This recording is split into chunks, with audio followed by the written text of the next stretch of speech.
야고보는 1장 2절과 4절의 말씀, 우리 지난주에 살펴봤던 말씀을 통해서 이 믿음의 시련인 성도들에게 찾아오는 삶의 시험에 대해서 말씀 함께 나누었습니다. 성도는 시험 당할 때에 온전히 기쁘게 여겨야 합니다. 왜냐하면 믿음의 시련이라고 하는 것이 바로 인내라는 성령의 열매를 우리의 삶 가운데에 만들어내기 때문이죠. 그리고 인내를 온전히 이루고 온전하여 구비하여 안팎으로 조금도 부족함이 없는 성도가 되어야 한다라고 권면했고, 이것이 바로 하나님께서 우리를 시험하는 목적이라고 야고보 사도는 밝혔습니다. 이러한 시험의 문제에 이어서 야고보 사도는 오늘 본문 말씀인 5절과 8절 말씀에서 지혜의 부족함과 이 간구에 대해서 말씀하고 있습니다. 5절 말씀에 보면 너희 중에 누구든지 지혜가 부족하거든 이라고 말씀을 시작합니다. 그러나 지혜를 이야기하고 더 이상 지혜나 부족에 대해서 말하지 않고 단지 간구에 대한 것을 말씀하고 있습니다. 그래서 본문은 간구에 초점이 맞춰져 있다라고 할 수 있습니다. 우리는 삶을 살아가면서 부족한 것이 너무나도 많음을 경험합니다. 우리의 매일의 삶은 부족함 투성이죠. 성경에서 지금 이야기하고 있는 지혜뿐만 아니라 물질이나 건강이나 지식이나 실력이나 능력이나 힘, 그 모든 게 사실 부족하죠. 그뿐이겠습니까? 예수님을 믿는 사람으로 이 땅 가운데에 거룩한 하나님의 백성으로 살아야 하면서도 불구하고 사랑도 부족하고 믿음도 부족하고 말씀에 순종하고 또 다른 이들을 섬기며 누군가를 긍휼히 여기며 또 사람과의 관계 속에서 겸손히 행하는 것도 부족함을 늘 느끼게 됩니다. 이외에도 우리에게 부족한 것을 찾아서 열거하라고 하며 계속해서 밤새도록 이야기할 수 있겠죠. 이것이 우리의 실제적인 현실이고 우리가 실제적으로 마주하고 있는 영적인 육적인 상황이라는 것이죠. 그리고 이것을 부인할 사람은 아무도 없을 것입니다. 그리고 부인할 수도 없을 것입니다. 그러면 우리는 계속 이렇게 부족함 가운데에서 결핍 가운데 살아야 할까요? 우리는 어떻게 해야 이렇게 많은 부족과 결핍들을 우리의 삶 속에서 극복하며 살 수 있을까요? 부족에 대해 성경이 말해주고 있는 대책은 과연 무엇이겠습니까? 야고보는 오늘 본문에서 이 문제에 대한 해답을 우리에게 주고 있습니다. 이 해답을 통해서 하나님의 온전한 사람으로 다시 한 번 더 세워지고 회복되어지는 은혜의 시간들이 되어질 수 있기를 축복합니다. 야고보는 5절에서 만일 어떤 사람이 지혜가 부족하다면 하나님께 구하라라고 권면합니다. 이 구하다라는 말은 마태복음 7장 7절로 11절에서 매 절마다 한 번씩 나오는 바로 그 단어고 우리가 잘 알고 있는 말씀이죠. 우리가 말씀 함께 보겠습니다. 시작. 구하라 그리하면 너희에게 주실 것이요 찾으라 그리하면 찾아낼 것이요 문을 두드리라 그리하면 너희에게 열릴 것이니 구하는 이마다 받을 것이요 찾는 이는 찾아낼 것이요 두드리는 이에게는 열릴 것이니라. 너희 중에 누가 아들이 떡을 달라고 하는데 돌을 주며 생선을 달라 하는데 뱀을 줄 사람이 있겠느냐. 너희가 악한 자라도 좋은 것으로 자식에게 줄 줄 알거든 하물며 하늘에 계신 너희 아버지께서 구하는 자에게 좋은 것으로 주시지 않겠느냐. 아멘. 그러므로 야고보가 구하라라고 말한 것은 간구하라, 즉 기도하라라는 말씀입니다. 이 부족함을 해결하기 위한 야고보의 해결책은 간절히 구하는 것이라는 것이죠. 우리가 부족함을 해결하는 방법은 염려나 어떤 실망이나 좌절이 아니라 지속적이고 간절한 기도라는 것입니다. 그러면 성도는 누구에게 간구해야 합니까? 야고보는 하나님께 구하라라고 말씀하고 있습니다. 우리가 기도하는 대상, 우리가 간구하는 대상은 바로 하나님이시죠. 그리고 우리가 하나님께 구해야 하는 그 이유는 바로 하나님이 어떤 분이시냐 하는 데에 있다라는 것입니다. 첫 번째로 하나님은 주시는 하나님이시라는 것입니다. 어떤 사람이 헐벗고 일용할 양식이 없는 형제나 자매에게 평안히 가라, 덥게 하라, 배부르게 하라고 말만 하고 그 몸에 쓸 것을 주시지 않는다면 이것은 아무런 유익이 없다라고 야고보서 2장 15절과 16절에 말씀하고 있죠. 마찬가지로 만일 하나님이 우리의 간구를 말로만 힘들겠구나 어렵겠구나 하시면서 실제로 우리의 삶의 결핍이나 부족함을 채워주시지 않는다면 우리의 간구는 아무런 유익이 없을 것입니다. 그러나 하나님은 이런 사람들과 같이 않다라는 것이죠. 하나님은 우리의 간구를 들어주시는 분이신 줄 믿습니다. 그래서 야고보는 5절에서 구하는 자가 주님으로부터 받는다라고 말씀하며 야고보서 4장 6절에 가서는 하나님은 더욱더 큰 은혜를 주시는 하나님이시다라고 말씀하고 있습니다. 특별히 야고보는 기도와 관련해서 하나님의 주심을 강조합니다. 야고보서 5장 18절에 보면 다시 기도하니 하늘이 비를 주고 땅이 열매를 맺었다라고 기록하고 있습니다. 야고보가 인용한 이 말씀은 3년 6개월 동안 하나님께서 이스라엘 땅에 비를 내리지 아니하셨고 또 하나님이 엘리야 선지자를 통하여서 다시 기도할 때에 3년 6개월 만에 그 가뭄이 끝나고 비가 내리게 되는 그 상황을 인용해서 말씀하고 있는 것이죠. 기도하니 하늘이 비를 주었다라는 것입니다. 여기서 하늘은 구름이 떠 있는 그 하늘을 이야기하는 것이 아니라 바로 하나님을 상징하는 것이죠. 하나님은 주시되 특별히 기도하는 자에게 주신다라는 것입니다. 성도의 기도에 하나님이 응답하셨다라는 것이죠. 그러함이기에 삶 가운데 부족함이 있는 성도는 늘 삶에서 부족함을 경험하는 성도의 삶을 살아가는 우리 모두는 하나님께 구해야 한다라는 것이죠. 그래서 우리 삶의 어떤 부족과 결핍을 해결하기 위한 하나님의 대책은 바로 기도라는 것입니다. 두 번째로 하나님은 주시되 후히 주시는 하나님이십니다. 후히 준다라는 말은 단순히 양쪽으로 하나님이 많이 주셨다라는 의미를 가지고 있는 것이 아니라 하나님께서 구하는 자에게 많이 주시고 넉넉히 주시는 것은 분명한 사실이라는 것이죠. 그러나 5절에서 말하고 있는 하나님이 후히 주신다라는 말은 하나님이 주시는 것은 분량을 넘어서서 그렇게 넉넉히 주시는 것을 가능하게 만드는 하나님의 마음에 대한 말씀을 이야기하고 있는 것이죠. 그래서 이것은 5절의 후히가 8절에서는 이 두 마음을 품는다라는 것과 대비되는 말씀이죠. 그러니까 두 마음은 마음이 둘로 나뉘어졌다라는 거잖아요. 그래서 후히는 그 반대로 마음이 나뉘어지지 않고 하나의 마음이 되어 있다라는 것을 가르쳐 주는 것이죠. 그러니까 여기서 이야기하는 두 마음은 줄까 말까 갈팡질팡 고민하며 이것 주고 나면 나는 어떻게 하지라고 둘로 갈라진 망설이는 마음을 뜻하는 것이죠. 그러니까 그런 마음으로는 넉넉히 관대하게 줄 수 없다라는 것을 말하는 것이죠. 반대로 후히는 하나의 마음이기 때문에 어떠한 고민도 없이 구하는 자에게 그 필요에 따라 관대하게 주는 마음을 의미한다라는 것이죠. 따라서 하나님께서 후히 주신다라는 이 말은 넉넉히 많이 주신다라는 분량의 의미들을 넘어서서 더 고차원적인 의미로 관대하게 주실 수 있는 원인인 하나님의 그 마음에 있다라는 것을 강조해주고 있는 것이죠. 우리는 자주 두 마음을 품습니다. 그러나 하나님의 마음은 한 마음이라는 것이죠. 하나님의 마음은 언제나 나뉘어지지 않고 한 곳을 향한다라는 것입니다. 마음이 나뉘어지면 그래서 두 마음이 되면 생각도 나뉘어지고 복잡해지죠. 그러나 두 마음을 품으며 마땅히 주어야 할 때도 고민하며 선뜻 내어주지 못하고 관대하게 주지도 못한다라는 것이죠. 그래서 단순한 마음, 하나의 마음이 될 때에만 아무런 고민 없이 관대하게 아끼지 않고 줄 수 있다라는 것이죠. 성도 여러분, 우리의 간구를, 우리의 기도를 들으시는 하나님이 바로 그러한 하나님이시다라고 야고보 사도는 말해주고 있다라는 것이죠. 하나님은 하나의 마음이시기 때문에 구하는 자에게 줘야 할까 말아야 할까 망설이는 하나님, 갈등하는 하나님이 아니시다라는 것이죠. 하나님은 구하는 자에게 한 마음으로 아낌없이 주시는 분이십니다.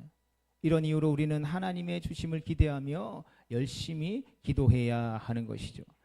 세 번째로 하나님은 후히 주시되 꾸짖지 않고 주시는 하나님이십니다. 하나님은 구하는 자를 멸시하거나 비판하거나 나무라거나 꾸짖거나 모욕하지 않고 한 마음으로 넘치게 주시는 분이십니다. 이것은 하나님의 성품을 반영하는 것이죠. 하나님은 구하는 자에게 자신의 성품을 따라 주십니다. 다시 말해 하나님의 성품을 따른다라는 것이죠. 그러니까 하나님의 성품이 바로 성도들이 간구하는 것을 가능하게 하는 근거라는 말이 되기도 한다라는 것입니다. 그러니까 하나님의 주심에는 하나님의 성품이 표현되고 실현되어진다라는 것이죠. 그러니까 그러하기에 하나님께 구하는 자는 하나님으로부터 받되 궁극적으로 하나님 자신을 받게 되어지는 것이죠. 이것이 바로 하나님께 구하는 자가 받는 가장 큰 응답이요 기도하는 자의 영광이라는 것입니다. 네 번째로 하나님은 후히 주시고 꾸짖지 않고 주시되 모든 사람에게 주시는 하나님이시다라는 것입니다. 물론 여기서 말하는 모든 사람은 세상의 모든 사람이 아니라 의심하지 않고 믿음으로 구하는 모든 사람을 뜻하는 것이죠. 이 사람은 하나님이 모든 만물을 소유하시며 만물이 하나님께 속한 것과 예수님이 우리의 구원자가 되심을 믿는 사람이죠. 또 이 사람은 온갖 좋은 은사와 온전한 선물이 다 위로부터 즉 하나님 아버지께로부터 내려온다라는 사실을 믿는 사람이라는 것입니다. 하나님은 이 믿음을 가지고 하나님께 구하는 모든 자에게 한 마음으로 후히 주시며 책망하지 않고 주시는 것입니다. 우리 모두가 이것을 기억할 수 있기를 축복합니다. 하나님은 믿음으로 간구하는 모든 사람들에게 주시며 차별하지 아니하시는 분이시라는 것입니다. 이어서 야고보는 하나님께 구한 결과에 대해서 말하고 있습니다. 야고보는 5절에서 주신다라는 말을 반복합니다. 하나님은 주시는 하나님이시기 때문에 구하는 자에게 반드시 주시죠. 간구하는 자에게 주어지는 모든 것은 전적으로 하나님의 역사요 은혜인 것입니다. 그래서 구하는 자가 받을 수 있는 것은 그가 의롭거나 구하는 행위 자체가 능력이 있어서가 아니라 바로 기도를 들으시는 하나님이 은혜로워서 책망하지 않고 후히 주시고 너그럽게 주시기 때문이라는 것이죠. 성도는 우리가 기도할 때에 하나님 앞에 기도할 때에 반드시 결코 잊지 말고 기억해야 할 것이 하나 있습니다. 그것은 무엇입니까? 그것은 바로 우리의 간구 자체에 능력이 있거나 신비한 효력이 있는 것이 결코 아니라는 것이죠. 내가 많이 기도했으니까 하나님이 응답해 주셨어. 내가 40일 금식 기도했더니 하나님이 내 기도를 응답해 주셨어 라고 하는 것은 틀린 말은 아니지만 100% 맞는 말은 아니라는 것이죠. 이것은 반만 맞는다라는 것입니다. 우리가 그러한 내가 열심히 기도했더니 하나님 내 기도를 응답해 주셨어 라는 고백을 한다면 우리의 행위에 우리는 초점을 맞추게 되는 것이죠. 내가 착하게 살았더니 하나님이 나를 굽어 살펴보셔서 나를 구원해 주셔서 이것은 성경이 우리에게 말하고 있는 구원의 진리가 아니라는 것이죠. 온전히 이 기도의 응답의 주체는 하나님이시라는 것이죠. 그러하기 때문에 우리가 기도할 때에 구해야 하는 것은 하나님 자체를 구하는 것이 중요하다라는 것입니다. 우리의 간구 자체에 능력이 있거나 신비한 효력이 있는 것이 결코 아니라는 것이죠.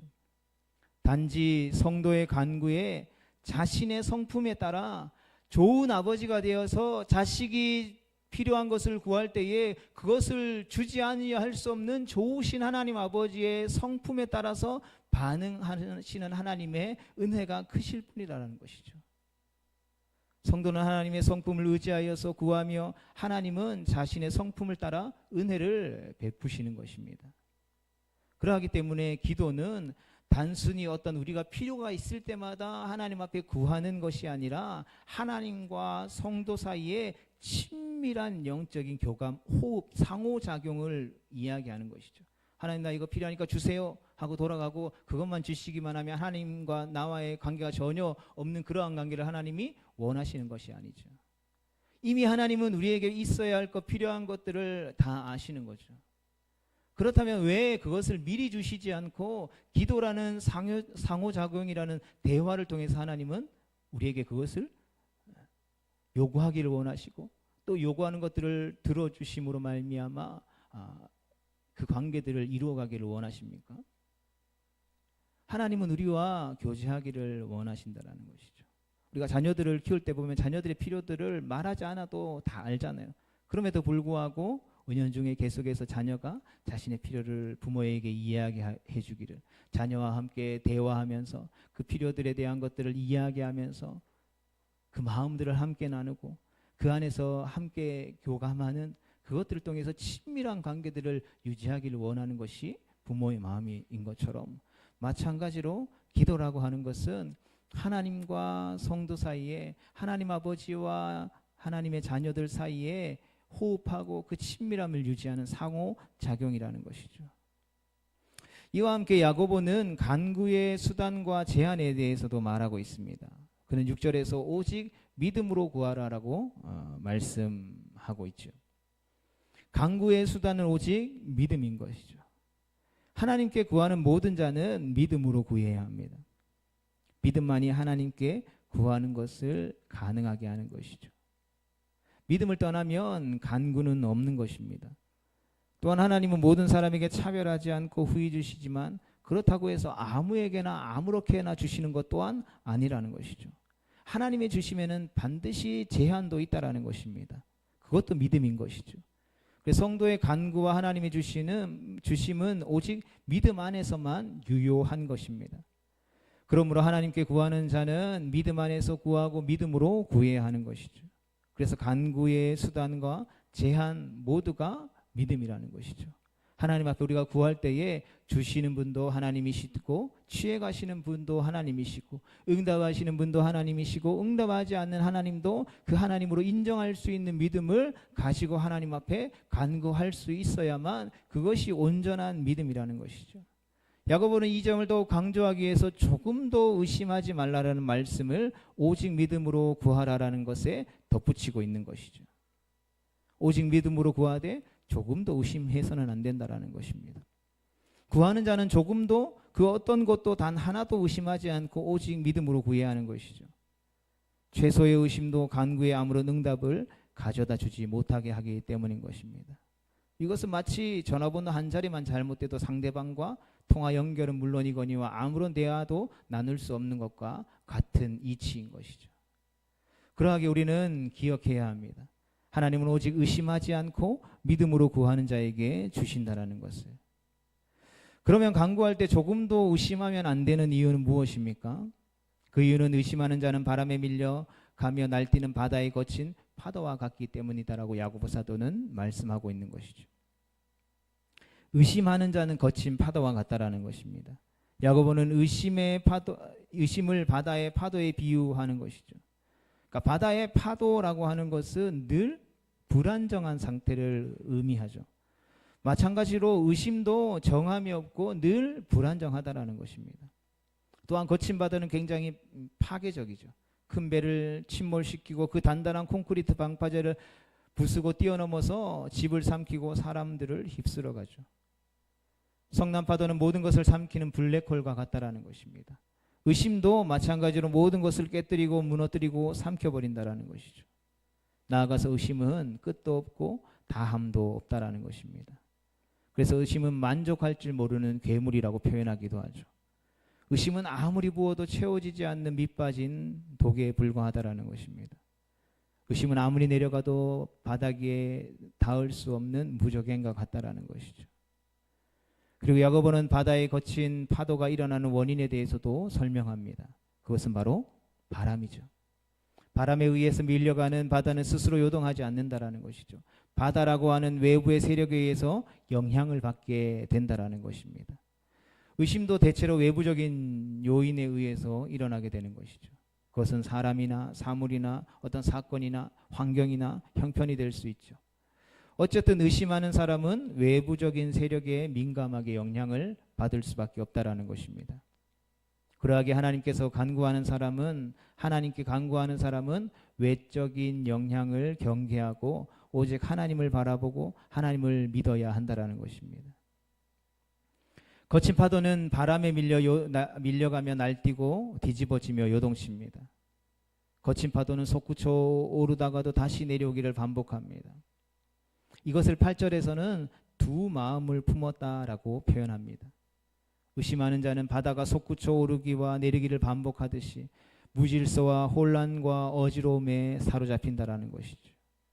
의심하는 자는 그 모든 일에 있어서 안정적이지 못하다라는 것입니다. 변덕스러운 사람이 된다라는 것이죠. 그래서 의심하는 사람은 두 마음을 가진 사람이다라는 것입니다. 그는 하는 일마다 변하기 쉽고 미덥지 못한다는 것이죠. 그는 불신의 사람을 의미하는 것입니다. 그리고 야고보 사도는 이런 사람은 주님으로부터 어떤 것도 받을 수 없다라고, 그 어떤 것을 받을 것이라고 기대하지 말아야 한다라고 말해주고 있는 것이죠. 하나님은 주시는 분이시고 믿음으로 구하는 모든 사람에게 책망하지 않고 너그럽게 주시는 분이신 줄 믿습니다. 그러나 의심하는 자에게는 그 어떠한 것도 주시지 않는다라는 것이죠. 믿음을 벗어난 자는 주님으로 받을 것이 아무것도 없다라는 것입니다. 그는 하나님으로부터 어떤 것도 단 하나도 받지 못한다라는 것을 우리는 반드시 기억할 수 있어야 할 것입니다. 성도 여러분, 말씀을 정리하면서 우리는 이 세상을 살아가는 동안에 끊임없이 결핍과 부족을 경험하게 됩니다. 주님 앞에 서는 그날까지 이 결핍을 다 만족으로 채울 수는 없을 것입니다. 그러나 그럼에도 불구하고 이 결핍과 이 부족을 채우기 위한 방법으로 야고보사도 하나님은 우리에게 기도라는 것, 하나님 앞에 간구할 수 있는 그 방편을 주셨다라는 것이죠. 왜 그렇습니까? 하나님은 주시는 분이시기 때문이라는 것이죠. 하나님은 한 마음이시기 때문에 우리를 향하여서 좋은 아버지의 마음을 가지고 계시기 때문에 우리에게 관대하게 주신다라는 것입니다. 하나님을 믿고 구하는 우리에게 꾸짖지 않고 넉넉히 주신다라는 것입니다. 우리가 기도하면 하나님은 주시는 분이십니다. 하나님이 우리의 부족을 채우시는 부족함 없는 하나님이십니다. 그러하게 우리는 후히 주시되 꾸짖지 않고 주시는 하나님 앞에 끊임없이 우리의 결핍과 우리의 부족함을 간구해야 하는 것입니다. 그리할 때 가장 좋은 것을 예비하시고 주시기를 원하시는 하나님을 삶 속에서 경험하게 되는 것입니다. 하나님을 믿고 조금도 의심하지 말고 그분의 선하심을 의지해 우리는 구해야 하는 것입니다. 그러나 의심하는 자는 두 마음을 푸는 자요 온전히 하나님을 믿지 못하는 자입니다. 상황과 형편에 따라서 하나님을 향한 믿음과 신뢰가 결코 흔들려서는 안 된다라는 것이죠. 오직 한 마음으로 하나님을 믿고 구해야 하는 것입니다. 그리하면 하나님이 우리의 삶 가운데에 채우시는 것입니다. 이것이 부족함 가운데에 놓여 있는 이 땅을 살아가는 성도에게 주신 하나님의 은혜의 방편이 되는 것입니다. 시편 34편 10절 말씀을 읽고 말씀을 마무리하겠습니다. 함께 보겠습니다. 시작. 젊은 사자는 궁핍하여 줄일지라도 여호와를 찾는 모든 자는 모든 좋은 것에 부족함이 없으리로다. 아멘. 우리 모두 우리의 간구를 들으시고 후히 주시는 하나님을 굳게 믿음으로 말미암아 부족함 없는 인생 되어질 수 있기를 주님의 이름으로 축복합니다.